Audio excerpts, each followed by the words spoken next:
30ଟି ଗୁରୁତ୍ୱପୂର୍ଣ୍ଣ ନ୍ୟୁଜ୍ ଉପରେ ଆସନ୍ତୁ ନଜର ପକାଇବା। ଆପଣମାନଙ୍କ ଭଲ ପାଇବା ସ୍ୱରୂପ ଗୋटे ଗୋटे ଲାଇକ୍ ନିଶ୍ଚିତ ଭାବେ ରଖିଦେବେ। ପାସପୋର୍ଟ ରାଙ୍କିଙ୍ଗରେ ଉନ୍ନତି 85ରୁ 75ତମ ସ୍ଥାନକୁ ଉଠିଲା ଭାରତ। ଭାରତର ପାସପୋର୍ଟ ରାଙ୍କିଙ୍ଗ ସମ୍ପର୍କରେ ଭଲ ଖବର ଆସିଛି। ଭାରତର ପାସପୋର୍ଟ ରାଙ୍କିଙ୍ଗରେ ଉନ୍ନତି ହୋଇଛି। ସଦ୍ୟ ପ୍ରକାଶିତ ହେନଲି ପାସପୋର୍ଟ ଇଣ୍ଡେକ୍ସରେ ଭାରତ 10ଟି ସ୍ଥାନ ଉପରକୁ ଉଠି 75ତମ ସ୍ଥାନରେ ରହିଛି। ପୂର୍ବରୁ ଭାରତ ରାଙ୍କିଙ୍ଗରେ 85ତମ ସ୍ଥାନରେ ରହିଥିଲା। ଭାରତୀୟ ଯାତ୍ରୀମାନେ ଏବେ 56ଟି ଦେଶରେ ଭିସାମୁକ୍ତ କିମ୍ବା ଭିସା ଅନ୍ ଆରାଇଭାଲ ଆକ୍ସେସ୍ ପାଇପାରିବେ। ଏହି ଉନ୍ନତି ବେଶ୍ ଗୁରୁତ୍ୱପୂର୍ଣ୍ଣ ଅଟେ। ଭାରତୀୟ ଭିସା ରାଙ୍କିଙ୍ଗରେ ଉନ୍ନତି ପାଇଁ ଅନେକ କାରଣ ଦର୍ଶାଯାଇଛି। ସେଥିମଧ୍ୟରୁ ଭାରତୀୟ ପାସପୋର୍ଟ ବର୍ତ୍ତମାନ ଅଧିକ ଯାତ୍ରା ସ୍ୱାଧୀନତା ପ୍ରଦାନ କରେ। ଏହା ଛୁଟି ଦିନ, ବ୍ୟବସାୟିକ ଯାତ୍ରା ଏବଂ ସାଂସ୍କୃତିକ ଆଦାନ ପ୍ରଦାନକୁ ସହଜ କରିଥାଏ। ଏହା ସହିତ ଏସିଆ, କାରିବିଆନ୍, ଆଫ୍ରିକା ଏବଂ ଓସେନିଆର ଦେଶଗୁଡ଼ିକ ଭାରତୀୟ ନାଗରିକଙ୍କୁ ସହଜ ପ୍ରବେଶ ବିକଳ୍ପ ପ୍ରଦାନ କରୁଛନ୍ତି। ହ୍ୱାଇଟ୍ ହାଉସ୍ର ନିଆରା ଭ୍ୟାଲେଣ୍ଟାଇନ୍ସ ଡେ ଟ୍ରମ୍ପ ଜାରି କଲେ 4ଟି ରାଜନୈତିକ କାର୍ଡ। ଆମେରିକାର ହ୍ୱାଇଟ୍ ହାଉସ୍ ଚଳିତ ବର୍ଷ ଭାଲେଣ୍ଟାଇନ୍ସ ଡେକୁ ଏକ ଭିନ୍ନ ଢଙ୍ଗରେ ପାଳନ କରିଛି। ରାଷ୍ଟ୍ରପତି ଡୋନାଲ୍ଡ ଟ୍ରମ୍ପଙ୍କ ପ୍ରଶାସନ ପକ୍ଷରୁ 4ଟି ଡିଜିଟାଲ ପୋଷ୍ଟକାର୍ଡ ଜାରି କରାଯାଇଛି, ଯେଉଁଥିରେ ପାରମ୍ପରିକ ପ୍ରେମ ବାର୍ତ୍ତା ବଦଳରେ ରାଜନୈତିକ ସଫଳତାକୁ ଦର୍ଶାଯାଇଛି। ପ୍ରଥମ କାର୍ଡରେ ଭେନେଜୁଏଲା ରାଷ୍ଟ୍ରପତି ମାଦୁରୋଙ୍କ ଗିରଫଦାରୀକୁ ନେଇ ବ୍ୟଙ୍ଗାତ୍ମକ ଭାବେ ୟୁ କ୍ୟାପଚର୍ଡ ମାଇ ହାର୍ଟ ଲେଖାଯାଇଛି। ଅନ୍ୟ କାର୍ଡଗୁଡ଼ିକରେ ନବଜାତ ଶିଶୁଙ୍କ ପାଇଁ $1000 ଆର୍ଥିକ ସହାୟତା, ବେଆଇନ ଅନୁପ୍ରବେଶ ଉପରେ କଡ଼ା କାର୍ଯ୍ୟାନୁଷ୍ଠାନ ଏବଂ ଗ୍ରୀନଲ୍ୟାଣ୍ଡ ଉପରେ ଆମେରିକାର ଆଗ୍ରହ ବିଷୟରେ ଉଲ୍ଲେଖ କରାଯାଇଛି। ଟ୍ରମ୍ପଙ୍କ ଏହି ଭାଲେଣ୍ଟାଇନ୍ସ ଗିଫ୍ଟ ଏବେ ଚର୍ଚ୍ଚାର ବିଷୟ ପାଲଟିଛି। ଆସାମରେ ରାଜପଥରେ ଓହ୍ଲାଇଲା ପ୍ରଧାନମନ୍ତ୍ରୀଙ୍କ ବିମାନ। ପ୍ରଧାନମନ୍ତ୍ରୀ ନରେନ୍ଦ୍ର ମୋଦି ଶନିବାର ଆସାମ ଗସ୍ତ କରି 5500 କୋଟି ଟଙ୍କାର ପ୍ରକଳ୍ପ ଉଦ୍ଘାଟନ କରିଛନ୍ତି। ଏହି ଅବସରରେ ଗୁଆହାଟୀରେ ଏକ କାର୍ଯ୍ୟକ୍ରମରେ ମୋଦି ଉଦ୍ବୋଧନ ଦେଇ କଂଗ୍ରେସକୁ ସମାଲୋଚନା କରିଛନ୍ତି। ପ୍ରଧାନମନ୍ତ୍ରୀ ସକାଳେ ଚାବୁଆ ବାୟୁସେନା ଷ୍ଟେସନରେ ପହଞ୍ଚିଥିଲେ। ଏହାପରେ ସେ ବାୟୁସେନାର C-130 ବିମାନ ଯୋଗେ ଦିବ୍ରୁଗଡ଼ ପହଞ୍ଚିଥିଲେ। ମୋଦିଙ୍କୁ ନେଇଯାଉଥିବା ଏହି ବାୟୁସେନା ବିମାନ ରାଜପଥରେ ଐତିହାସିକ ଅବତରଣ କରିଥିଲା। ମୋରନ ବାଇପାସରେ ନିର୍ମିତ 4.2 କିଲୋମିଟର ଏମର୍ଜେନ୍ସି ଲ୍ୟାଣ୍ଡିଂ ବ୍ୟବସ୍ଥାରେ C-130 ସୁରକ୍ଷିତ ଭାବେ ଓହ୍ଲାଇଥିଲା। ଏଥିସହିତ ପ୍ରଧାନମନ୍ତ୍ରୀ 100 କୋଟି ଟଙ୍କାର ପ୍ରସ୍ତୁତ ELFକୁ ଔପଚାରିକ ଭାବେ ଉଦ୍ଘାଟନ କରିଥିଲେ। ରାଜସ୍ୱ ସଚିବଙ୍କ ନିର୍ଦ୍ଦେଶ, ଜମିପଟ୍ଟା ସଂଶୋଧନ କାମ ଶୀଘ୍ର ସାର। ଜମିପଟ୍ଟା ବା ରେକର୍ଡ ଅଫ୍ ରାଇଟ୍ସ ROR ଓ କଲମ 2 ସଂଶୋଧନ ପ୍ରକ୍ରିୟା ଶୀଘ୍ର ସାରିବାକୁ ସରକାର ନିର୍ଦ୍ଦେଶ ଦେଇଛନ୍ତି। ସବୁ ଜିଲ୍ଲାର ଜମିପଟ୍ଟା ସମ୍ବନ୍ଧୀୟ ବକେୟା ମାମଲାକୁ ତୁରନ୍ତ ସାରିବାକୁ ରାଜସ୍ୱ ବିଭାଗ କଡ଼ା ନିର୍ଦ୍ଦେଶ ଦେଇଛି। ଜିଲ୍ଲାପାଳମାନେ ବ୍ୟକ୍ତିଗତ ଭାବେ ଏହାର ନିରୀକ୍ଷଣ କରିବେ। ଉପଜିଲ୍ଲାପାଳମାନେ ଉତ୍ତରଦାୟୀ ରହିବେ। ସଂଶୋଧନରେ ବିଳମ୍ବ ହେଲେ ତହସିଲଦାରଙ୍କ ବିରୋଧରେ କାର୍ଯ୍ୟାନୁଷ୍ଠାନ ନିଆଯିବ ବୋଲି ଚେତାବନୀ ଦିଆଯାଇଛି। ଜମି ମାଲିକଙ୍କୁ ସୁରକ୍ଷା ଦେବା ସହ ସରକାରୀ ସେବା ଯୋଗାଇବାକୁ ଏହା ଗୁରୁତ୍ୱପୂର୍ଣ୍ଣ ବ୍ୟବସ୍ଥା। ଠିକ୍ ସଂଶୋଧନ ଓ ଚାଷୀ ପଞ୍ଜୀକରଣ ଜରିଆରେ ଚାଷୀମାନେ ପ୍ରଧାନମନ୍ତ୍ରୀ କିଷାନ ସମ୍ମାନ ନିଧି ଓ ପ୍ରତ୍ୟକ୍ଷ ଲାଭ ହସ୍ତାନ୍ତର ଯୋଜନାର ସିଧାସଳଖ ଲାଭ ପାଇପାରିବେ। ଏଥିରେ ବିଳମ୍ବ ହେଲେ ନାଗରିକମାନେ ସିଧାସଳଖ ପ୍ରଭାବିତ ହେବେ। ମିରଟରେ ନିର୍ମାଣ ହେବ ଡ୍ରୋନ୍ ରନୱେ। ଉତ୍ତରପ୍ରଦେଶର ମିରଟରେ ଏକ ଅତ୍ୟାଧୁନିକ ଡ୍ରୋନ୍ ଓ RPA ବା ରିମୋଟଲି ପାଇଲଟେଡ୍ ଏୟାରକ୍ରାଫ୍ଟ ଘାଟି ପ୍ରତିଷ୍ଠା ଲାଗି ଭାରତ ଯୋଜନା କରିଛି। ଖୁବ୍ ଶୀଘ୍ର ଏହାର ନିର୍ମାଣ ଆରମ୍ଭ ହେବ। ଯଥାଶୀଘ୍ର ଏହି ଡ୍ରୋନ୍ ରନୱେ ନିର୍ମାଣ କରାଯାଇ ସେନାକୁ ହସ୍ତାନ୍ତର କରାଯିବ। ଏଥିଲାଗି 900 ଏକର ଜମି ଚିହ୍ନଟ ହୋଇସାରିଛି। ସେଠାରେ 2220 ମିଟର ଲମ୍ବ ଓ 45 ମିଟର ପ୍ରଶସ୍ତ ବିଶିଷ୍ଟ ରନୱେ ନିର୍ମାଣ କରାଯିବ। ଏହି ରନୱେ କେବଳ ଡ୍ରୋନ୍ ଅପରେସନ ଲାଗି ସୀମିତ ରହିବ ନାହିଁ, ବରଂ ଏଠାରେ C-295 ଓ C-130 ଭଳି ମଧ୍ୟମ ଧରଣର ସେନା ପରିବହନ ବିମାନ ଲ୍ୟାଣ୍ଡିଂ ଓ ଉଡ଼ାଣର ସୁବିଧା ମଧ୍ୟ ରହିବ। ଏହି ରନୱେକୁ ICAO CAT-2 ମାନକ ଆଧାରରେ ଆଧୁନିକ ଲାଇଟିଂ ଓ ନାଭିଗେସନ ସଂଶ୍ଳିଷ୍ଟ କରାଯିବ, ଯାହାଫଳରେ କମ୍ ଦୃଶ୍ୟମାନ ବେଳେ ମଧ୍ୟ ଅପରେସନ ଠିକ୍ ଭାବେ ହୋଇପାରିବ। 410 କୋଟି ଟଙ୍କାରେ ଏହି ପ୍ରକଳ୍ପ ନିର୍ମାଣ କରାଯିବ। ମଧ୍ୟପ୍ରାଚ୍ୟକୁ ସବୁଠୁ ବଡ଼ ଯୁଦ୍ଧ ଜାହାଜ ପଠାଇଲା ଆମେରିକା। ଇରାନ ସହ ବିବାଦ ମଧ୍ୟରେ ଆମେରିକା ମଧ୍ୟପ୍ରାଚ୍ୟକୁ ବଡ଼ ବିମାନବାହୀ ଯୁଦ୍ଧ ଜାହାଜ USS ଜେରାଲ୍ଡ R. ଫୋର୍ଡ ପଠାଇଛି। ଏହା ଏକ ଆଣବିକ ଶକ୍ତି ସମ୍ପନ୍ନ ବିମାନବାହୀ ଜାହାଜ। ଏଥିରେ 75ରୁ ଅଧିକ ବିମାନ ମୁତୟନ କରାଯାଇପାରିବ। F-18 ସୁପର ହର୍ନେଟ୍ ଯୁଦ୍ଧ ବିମାନ ଏବଂ E-2 ହକ୍-ଆଇ ଭଳି ଆଗୁଆ ସତର୍କକାରୀ ବିମାନ ସାମିଲ ରହିଛି। ଅତ୍ୟାଧୁନିକ ରାଡାର ବ୍ୟବସ୍ଥା ବି ଅଛି। Gerald R. ଫୋର୍ଡ ନିଜ ସାଥୀ ଜାହାଜଗୁଡ଼ିକ ସହ କାରିବିଆନ୍ ସାଗରରେ ମୁତୟନ ଥିଲା। ଚଳିତ ବର୍ଷ ପ୍ରାରମ୍ଭରେ ଭେନେଜୁଏଲା ବିରୋଧରେ ହୋଇଥିବା ଆମେରିକୀୟ ଅପରେସନରେ ଏହା ସାମିଲ ଥିଲା। ଏହି ଯୁଦ୍ଧ ଜାହାଜ ମଧ୍ୟପ୍ରାଚ୍ୟରେ ପହଞ୍ଚିବା ଲାଗି ଆଉ ପ୍ରାୟ ସପ୍ତାହେ ଲାଗିବ। ଖଲିସ୍ତାନୀ ଆତଙ୍କୀ ପନ୍ନୁ ହତ୍ୟା ଷଡ଼ଯନ୍ତ୍ର ମାମଲା ଅପରାଧ ସ୍ୱୀକାର କଲେ ନିଖିଲ ଗୁପ୍ତା। ଆମେରିକାରେ ରହୁଥିବା ଖଲିସ୍ତାନୀ ସମର୍ଥନ ଗୁରପନ୍ତୱନ ପନ୍ନୁଙ୍କୁ ହତ୍ୟା ଷଡ଼ଯନ୍ତ୍ର ମାମଲାରେ ବଡ଼ ଖବର ସାମ୍ନାକୁ ଆସିଛି। ଭାରତୀୟ ନାଗରିକ ନିଖିଲ ଗୁପ୍ତା ଗତକାଲି ନ୍ୟୁୟର୍କ କୋର୍ଟରେ ଦୋଷ ସ୍ୱୀକାର କରିଛନ୍ତି। 54 ବର୍ଷୀୟ ନିଖିଲ ମାନହାଟନର ଫେଡେରାଲ କୋର୍ଟରେ ହାଜର ହୋଇ ସ୍ୱୀକାର କରିଛନ୍ତି ଯେ ପନ୍ନୁଙ୍କୁ ହତ୍ୟା କରିବା ପାଇଁ ଜଣେ ବ୍ୟକ୍ତିଙ୍କୁ $15,000 ଦେଇଥିଲେ। ଏହି ଘଟଣା 2013ରୁ 2023 ମଧ୍ୟରେ ଘଟିଥିବା କୁହାଯାଉଛି। ଏଥିପୂର୍ବରୁ ନିଖିଲ ନିଜକୁ ନିର୍ଦ୍ଦୋଷ କହି ଆସୁଥିଲେ, କିନ୍ତୁ ବର୍ତ୍ତମାନ ସେ ଦୋଷ ମାନି ନେଇଛନ୍ତି। ନିଖିଲ 3ଟି ଅଭିଯୋଗରେ ଦୋଷୀ ସାବ୍ୟସ୍ତ ହୋଇଛନ୍ତି। ହତ୍ୟା ଲାଗି ସୁପାରି ଦେବା, ହତ୍ୟା ପାଇଁ ଷଡ଼ଯନ୍ତ୍ର କରିବା ଏବଂ ଟଙ୍କା ହେରଫେର ମାମଲାରେ ତାଙ୍କୁ ସର୍ବାଧିକ 40 ବର୍ଷ ଜେଲ୍ ହୋଇପାରେ। ତାଙ୍କ ସଜାର ଶୁଣାଣି ମେ 29 ତାରିଖରେ ହେବ। ଉଲ୍ଲେଖଯୋଗ୍ୟ, ଆମେରିକାରେ ରହୁଥିବା ଖଲିସ୍ତାନୀ ଆତଙ୍କବାଦୀ ପନ୍ନୁ ନିଷିଦ୍ଧ ସଂଗଠନ ସିଖ୍ ଫର୍ ଜଷ୍ଟିସର ନେତୃତ୍ୱ ନେଉଛି। ୟୁରୋପୀୟ ଦେଶଙ୍କ ଅଭିଯୋଗ, ବେଙ୍ଗ ବିଷରେ ରୁଷୀୟ ନେତାଙ୍କୁ ହତ୍ୟା। ରୁଷର ବିରୋଧୀ ଦଳ ନେତା ଆଲେକ୍ସି ନଭଲନୀଙ୍କୁ ବେଙ୍ଗ ବିଷ ଦେଇ ଜେଲରେ ହତ୍ୟା କରାଯାଇଛି। ଲାବୋରେଟୋରୀ ପରୀକ୍ଷାରୁ ନଭଲନୀଙ୍କ ଶରୀରରେ ବିଷାକ୍ତ ବେଙ୍ଗ ବିଷର ଚର୍ମରୁ ମିଳୁଥିବା ଏକ ପ୍ରକାର ଟକ୍ସିନ୍ ବା ଜୀବବିଷ ମିଳିଥିବା ନେଇ 5ଟି ୟୁରୋପୀୟ ଦେଶ ଅଭିଯୋଗ କରିଛନ୍ତି। ଏସବୁ ଦେଶ ମଧ୍ୟରେ ବ୍ରିଟେନ, ଫ୍ରାନ୍ସ, ଜର୍ମାନୀ, ସ୍ୱିଡେନ ଓ ନେଦରଲ୍ୟାଣ୍ଡସ ଅଛନ୍ତି। ନଭଲନୀଙ୍କ ଶରୀରରୁ ବିଷାକ୍ତ ଏପିବାଟିଡିନ୍ ମିଳିଛି, ଯାହାକି ଦକ୍ଷିଣ ଆମେରିକାରେ ମିଳୁଥିବା ଏକ ପ୍ରକାର ବିଷାକ୍ତ ବେଙ୍ଗ ଦେହରେ ରହିଥାଏ। ଏହି ବେଙ୍ଗ ରୁଷରେ ଦେଖିବାକୁ ମିଳନ୍ତି ନାହିଁ। ସେମାନେ ଏହି ବିଷ ସମ୍ପର୍କରେ ରୁଷକୁ ମଧ୍ୟ ଜଣାଇଥିବା କହିଛନ୍ତି।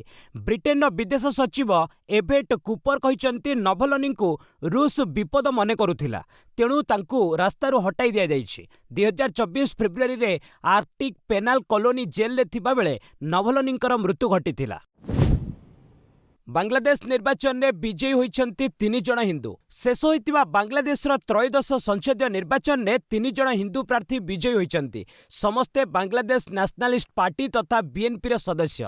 ସେମାନେ ହେଲେ ବରିଷ୍ଠ ବିଏନପି ନେତା ଗୟେଶ୍ୱର ଚନ୍ଦ୍ର ରାୟ। ସେ ଢାକା 3 ନିର୍ବାଚନ ମଣ୍ଡଳୀରୁ ଲଢ଼ି 69,163 ଖଣ୍ଡ ଭୋଟ ପାଇଥିଲେ। ତାଙ୍କ ନିକଟତମ ପ୍ରତିଦ୍ୱନ୍ଦ୍ୱୀ ତଥା ଜମାତ ପ୍ରାର୍ଥୀ ମହମ୍ମଦ ସାଇନୁରକୁ 83,264 ଖଣ୍ଡ ଭୋଟ ମିଳିଥିଲା। ସେହିଭଳି ମାଗୁରା 2 ଆସନରୁ ନିତାଇ ରାୟ ଚୌଧୁରୀ ବିଜୟ ଲାଭ କରିଛନ୍ତି। ସେ ତାଙ୍କ ପ୍ରତିଦ୍ୱନ୍ଦ୍ୱୀ ଜମାତର ମୁସ୍ତାରସିଦ ବିଲ୍ଲାଙ୍କୁ ପାଖାପାଖି 30,000 ଭୋଟରେ ହରାଇଥିଲେ। ତୃତୀୟ ହିନ୍ଦୁ ଭାବେ ଆଡଭୋକେଟ ଦୀପେନ ଦିୱାନ ରଙ୍ଗାମାଟି ସଂସଦୀୟ ଆସନରୁ ବିଜୟୀ ହୋଇଛନ୍ତି।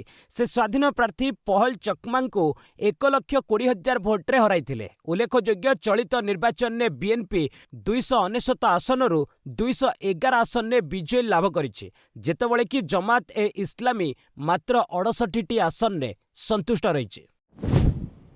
କାଲିଫର୍ଣ୍ଣିଆରେ ଭାରତୀୟ ଛାତ୍ର ନିଖୋଜ ଘଟଣା 5ମ ଦିବସରେ ସନ୍ଧାନ ଜାରି। କାଲିଫର୍ଣ୍ଣିଆରେ ଜଣେ ଭାରତୀୟ ଛାତ୍ର ନିଖୋଜ ହୋଇଥିବା ଖବର ମିଳିଛି।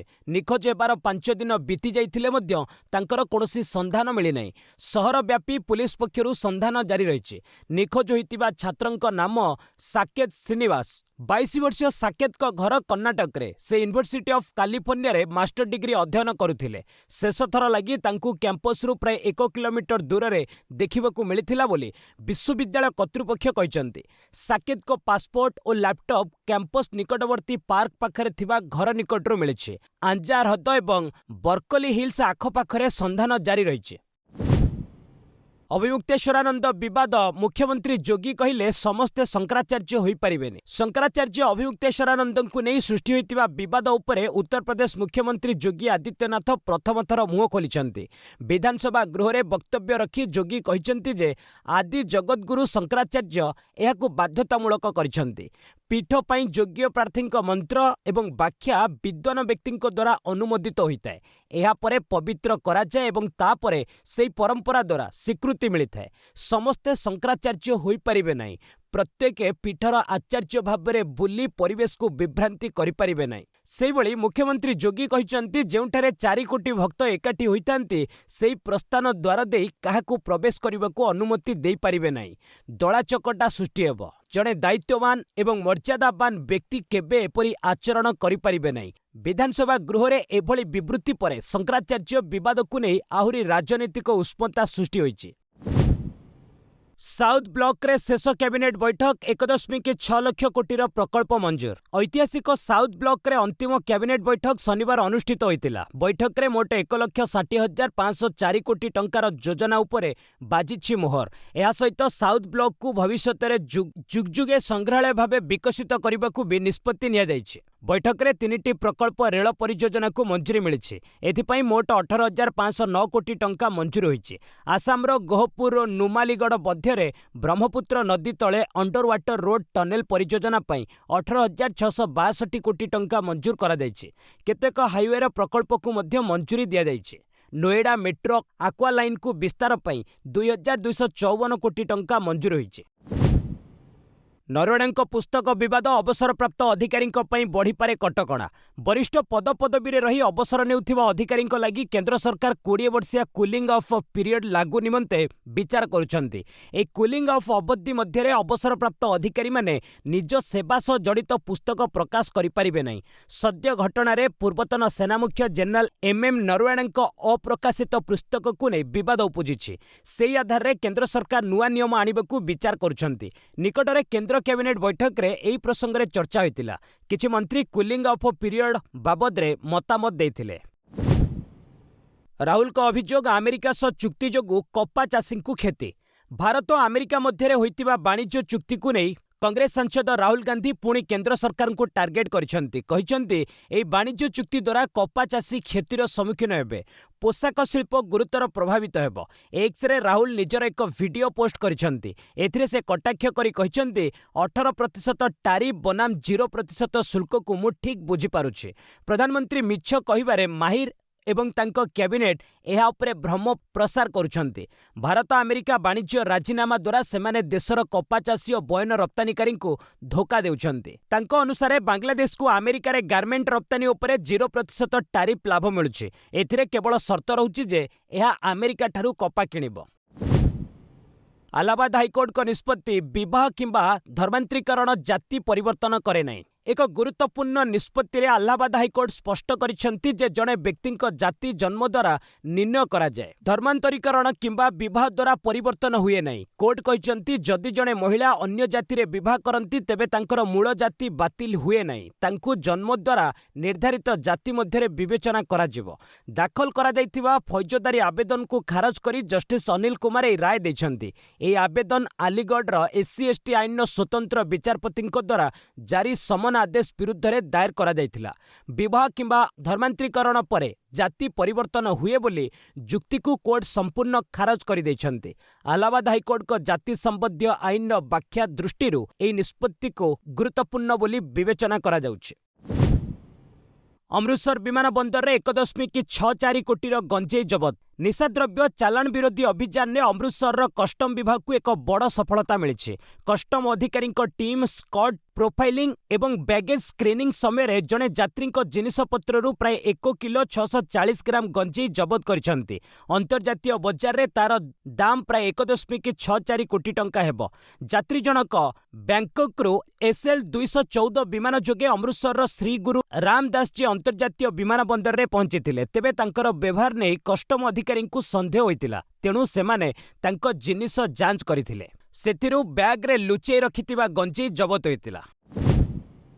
प्रति बार एसोसिएशन ने महिला आईनजीवी संरक्षण। देशर समस्त बार एसोसिएशन ने महिला आईनजीवी प्रतिनिधित्व वृद्धि पर सुप्रीमकोर्ट एक ऐतिहासिक राय देथिले। एबे प्रत्येक जिला तालुक किंबा अन्य समस्त प्रकार बार एसोसिएशन कर्मकर्ता बा कार्यकारी सदस्य पदरे महिला आईनजीवी मानक पई 30% संरक्षण बाध्यतामूलक लगी राज्य आईनजीवी परिषद पक्षरु विभिन्न बार सभापति संपादकों को चिठी लेखा जायछि। चिठी रे सुप्रीमकोर्ट को निर्देश पालन पई बार एसोसिएशन गुड़िक की पदक्षेप ग्रहण करुछंती से नै सविशेष तथ्य प्रदान करबाकू कुहा जायछि। एसोसिएशन गुड़िक सेमानकर मतामत आसंता 20 तारिख सुधा दाखल करबाकू कुहा जायछि। इंडिगो नियुक्ति करिब 1000 पायलट। डिसेम्बर विभ्राट परे बड़ पदक्षेप। देशर सर्वबृहत विमान चलाचल संस्था इंडिगो एक बड़ नियुक्ति अभियान आरंभ करने जाउछि, जेउथिरे 1000 रु अधिक पायलट को नियुक्ति दियाजिवो। गत डिसेम्बर मासरे पायलट अभाव कारणरू प्राय 5000 विमान बातिल हेबा घटना परे कंपनी गुरुत्वपूर्ण निष्पत्ति नेछि। ए नूतन नियुक्ति प्रक्रिया रे trainee fast officer, senior fast officer एवं कमांडर पदवी सामिल रहिबो। डीजीसीर तदंतरू जणा पड़िथिला जे नूतन विमान नियमावली एवं विमान संख्या वृद्धि तुलन में इंडिगो पाखरे पर्याप्त पायलट नथिले। एबे कंपनी निजर स्टैंड बाई क्रू संख्या बढ़ाइबा सह प्रति मासरे जोड़ी होतिबा नुआ विमान पई प्रस्तुति चलाइछे। ପାଇଲଟଙ୍କ କାର୍ଯ୍ୟଭାର କମାଇବା ଏବଂ ବିମାନ ସେବାକୁ ସୁଗମ କରିବା ପାଇଁ କମ୍ପାନୀ ଏହି ପଦକ୍ଷେପ ନେଇଛି। Airbnb ରେ ଆସୁଛି ବଡ଼ ପରିବର୍ତ୍ତନ, ଯାତ୍ରା ଯୋଜନା କରିବ AI। Airbnb ଏହାର ପ୍ଲାଟଫର୍ମରେ କୃତ୍ରିମ ବୁଦ୍ଧିମତ୍ତା ବା ଆର୍ଟିଫିସିଆଲ ଇଣ୍ଟେଲିଜେନ୍ସ ସାମିଲ କରିବାକୁ ଘୋଷଣା କରିଛି। କମ୍ପାନୀର CEO ବ୍ରାୟାନ ଚେସ୍କି କହିଛନ୍ତି ଯେ ଏହାଦ୍ୱାରା ଗ୍ରାହକମାନଙ୍କୁ ଏକ AI ଦେଶୀ ଅଭିଜ୍ଞତା ମିଳିବ। ଏହି ନୂତନ ଜ୍ଞାନକୌଶଳ କେବଳ ରହିବା ସ୍ଥାନ ଖୋଜିବାରେ ନୁହେଁ, ବରଂ ବ୍ୟବହାରକାରୀଙ୍କ ପସନ୍ଦ ମୁତାବକ ସମ୍ପୂର୍ଣ୍ଣ ଯାତ୍ରା ଯୋଜନା କରିବାରେ ସାହାଯ୍ୟ କରିବ। ଏହା ବ୍ୟତୀତ କମ୍ପାନୀ ଏକ ନୂତନ ସର୍ଚ୍ଚ ଫିଚର ଆଣୁଛି, ଯେଉଁଥିରେ ଗ୍ରାହକମାନେ ସାଧାରଣ ଭାଷାରେ ପ୍ରଶ୍ନ ପଚାରି ପାରିବେ। ବର୍ତ୍ତମାନ Airbnbର AI ବଟ୍ ପ୍ରାୟ 1/3 ଗ୍ରାହକ ସମସ୍ୟାର ସମାଧାନ କରୁଛି। ଆଗାମୀ ଦିନରେ ଗ୍ରାହକମାନେ ସିଧାସଳଖ AI ଚାଟବଟ୍ ସହ କଲ୍ ମାଧ୍ୟମରେ କଥା ହୋଇ ନିଜର ସମସ୍ୟା ସମାଧାନ କରିପାରିବେ ବୋଲି କମ୍ପାନୀ ଲକ୍ଷ୍ୟ ରଖିଛି।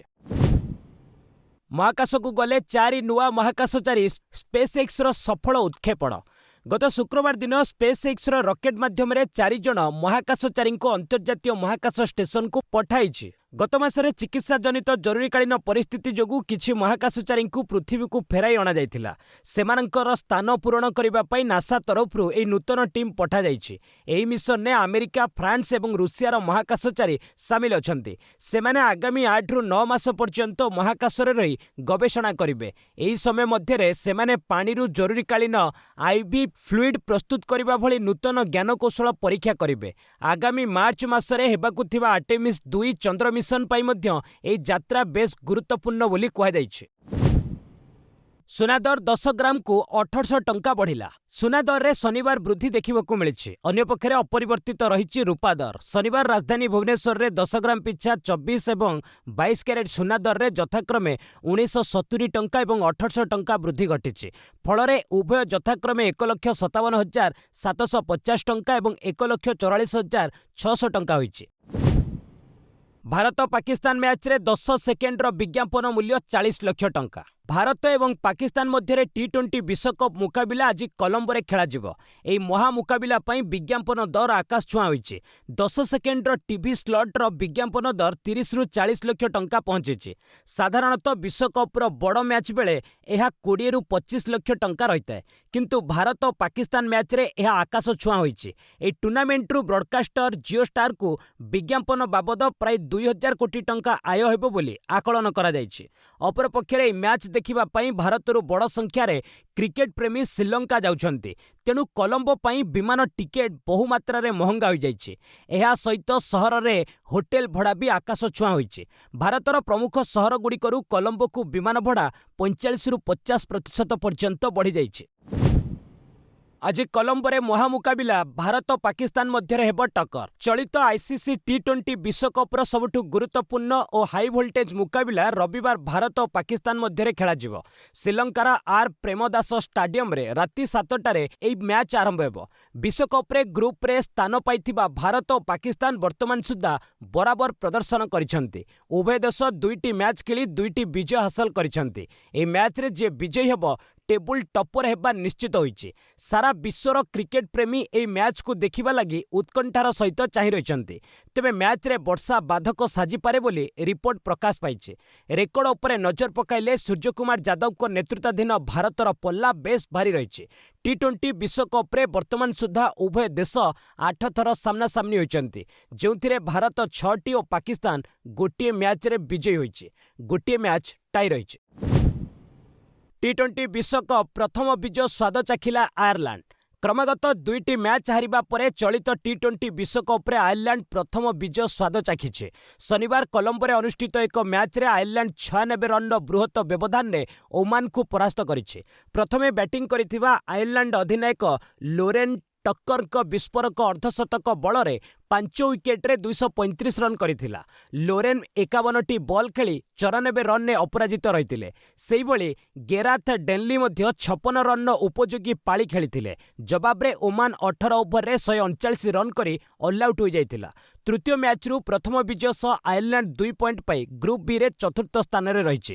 ଦଳର ସୁପର 8 ଖେଳିବା ଆଶା କ୍ଷୀଣ ରହିଛି। ଆଜିଠୁ ରଞ୍ଜି ଟ୍ରଫି ସେମିଫାଇନାଲ। ରଞ୍ଜି ଟ୍ରଫିର ଚଳିତ 91ତମ ସଂସ୍କରଣ ସେମିଫାଇନାଲ ପର୍ଯ୍ୟାୟ ରବିବାରଠାରୁ ଆରମ୍ଭ ହେବାକୁ ଯାଉଛି।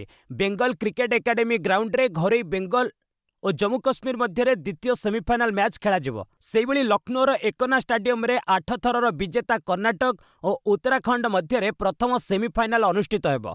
रणजी इतिहास रे जम्मू काश्मीर प्रथम थर सेमिफाइनाल रे प्रवेश करिछि। क्वार्टर फाइनाल रे जम्मू 56 रन रे 5 थरर विजेता मध्य प्रदेश को हराइथिला।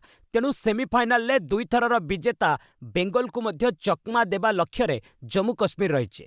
द्रुत बोलर आक्विब नबी जम्मू पई बेस दमदार प्रदर्शन करिछन। 2 स्वर्ण सह प्रमोद भगत को षष्ठ विश्व चैंपियनशिप टाइटल। बाहरीन अनुष्ठित BWF पारा विश्व चैंपियनशिप रे ओडिशार प्रमोद भगत 2टी स्वर्ण पदक जीतिछंती। से पुरुष सिंगल्स और डबल्स रे चैंपियन होइछंती। पुरुष बैडमिंटन SL 3 वर्गर फाइनाल रे प्रमोद 21-12 21-18 सीधासळ गेम रे इंडोनेशियार मोहम्मद अल इमरान को परास्त करथिले। 37 वर्षीय प्रमोद को यह क्रमागत चतुर्थ मोट उपरे षष्ठ पारा विश्व चैंपियनशिप टाइटल। प्रमोद एथिपूर्वरु 2009, 2015, 2019, 2022 और 2024 रे स्वर्ण पदक जीतिथिले। षष्ठ विश्व टाइटल सह प्रमोद चीन किंबदंती खेलाड़ी लिन दान को टपिछंती। FIH प्रो लीग भारतर हैट्रिक पराजय। राउरकेलार बिरसा मुंडा हॉकी स्टाडियम रे चलीथिबा FIH प्रो लीग रे घोरै भारत हैट्रिक पराजय बरण करिछि। शनिवार राति रे खेला जाइथिबा मैच रे शक्तिशाली बेल्जियम 4-2 गोल ले भारत को हराई दैछि। मैचर प्रथमार्ध सुद्धा 4-1 गोल ले अग्रणी रही बेल्जियम घोरै भारत को कोनोसी सुजोग देइ नथिला। चलित प्रो लीग रे बेल्जियम ठारू भारत रहा द्वितीय पराजय। एथिपूर्वरु भारत एठारे 3-1 गोल ले बेल्जियम ठारू हारिथिला। सेहिभଳି आर्जेंटीना निकटरू मध्य भारत 8-0 गोल ले लज्जाजनक भावे पराजय बरण करिथिला। धनुष को लीगल नोटिस 20 कोटी टंका दाबी कला थेनान्दल फिल्म्स। तमिल सुपरस्टार धनुष आईनगत विवाद रे छंदी होइचंती। थेनान्दल फिल्म्स नामक एक प्रयोजना संस्था तांकु एक लीगल नोटिस पठाई 20 कोटी टंका क्षतिपूरण दाबी करिछि। अभियोग अनुसार 2016 मसीह रे धनुष नान रुद्रन नामक एक फिल्म साइन करथिले, किंतु परे सेथिरु ओहरी जाइथिले। एहा बदल रे से निजे निर्देशना देबा सह अभिनय करिवे बोली कहिथिले। तांको कथारे विश्वास करी कंपनी नागार्जुन एवं SJ सूर्यंक भली कलाकार को अग्रिम देबा सह प्राय 20 कोटी टंका खर्च करिथिला, किंतु धनुष स्क्रिप्ट संपूर्ण न करे अन्य प्रोजेक्ट रे व्यस्त रहिथिले। एबे कंपनी धनुष को जवाब देबाकू 1 सप्ताह समय दैछि। जदि से फिल्म न करंती तेबे खर्च होइतिबा 20 कोटी सह 1 कोटी टंका अतिरिक्त जरिमाना देबाकू दाबी करा जाइछि। जेल अभिनेता राजपाल यादव साहाय्य पई आगे आसिले प्रियदर्शन। 9 कोटी टंकार चेक बाउंस मामला रे बॉलीवुड अभिनेता राजपाल यादव वर्तमान तिहाड़ जेल अछंती। दिल्ली हाईकोर्ट तांको जामिन सुनानी घुंचाई देबा परे सलमान खान, सोनू सूद एवं नवाजुद्दीन सिद्दीकी भली कलाकार तांको समर्थन रे बाहरी। एवं प्रख्यात निर्देशक तथा राजपाल को पुराना बंधु प्रियदर्शन मध्य साहाय्यर हाथ बढ़ाई। प्रियदर्शन कहिसेंती जे से तांको आगामी फिल्म भूत बंगलार निर्माता को राजपाल को तांको निर्धारित पारिश्रमिक ठारू अधिक टंका देबाकू अनुरोध करिसेंती। से कहिसेंती जे राजपाल जणे खूब भल मनीष, किंतु कम शिक्षा कारणरू से एभली आर्थिक संकट रे पड़ी जाइछंती। 2012 रे निज निर्देशित फिल्म विफल हेबा परे राजपाल ऋणग्रस्त होई पड़िथिले। वैलेंटाइन डे रे प्रेमिका को हत्या परे क्रिकेटर का आत्महत्या। नोएडा रे वैलेंटाइन डे रे गर्लफ्रेंड को गुली करी हत्या परे जणे क्रिकेटर आत्महत्या करिसेंती। निज कार रे युवक जनक ई कांड करिथिले। पुलिस कार रो काच भांगी उभयଙ୍କ शव को उद्धार करिछि। प्रेमी जुगल शुक्रवार ठारू निखोज थिले। 26 वर्षीय रेखा नोएडा सालारपुर अंचलर बासिंदा थिले। तांको प्रेमिक मंडल स्तरीय क्रिकेट खेलाड़ी सुमित दिल्ली त्रिलोकपुरी रे रहउतिले। गत 1.5 दशंधि हेला उभयଙ୍କ मध्यरे प्रेम संपर्क थिला। रेखांक लागि 1 कोटी टंका दे फ्लैट किनिथिले सुमित। इतिमध्यरे किंतु रेखा तांकु धोखा देउथिबा सुमित को संदेह होइतिला। शुक्रवार सुमित रेखांकु एक मेसेज देई तांको प्रतारणा जुगु आत्महत्या करिबाकू जाउथिबा लेखिथिले। सेपटे रेखा मध्य तांको घरु निखोज होई जाइथिले। उभयଙ୍କ शव परे मिलिछि। बस आज पई एट रखिबा, पुणी ने आसीबी लेटेस्ट अपडेट। से पर्यंत विदाय नउछि। जय हिंद, जय भारत।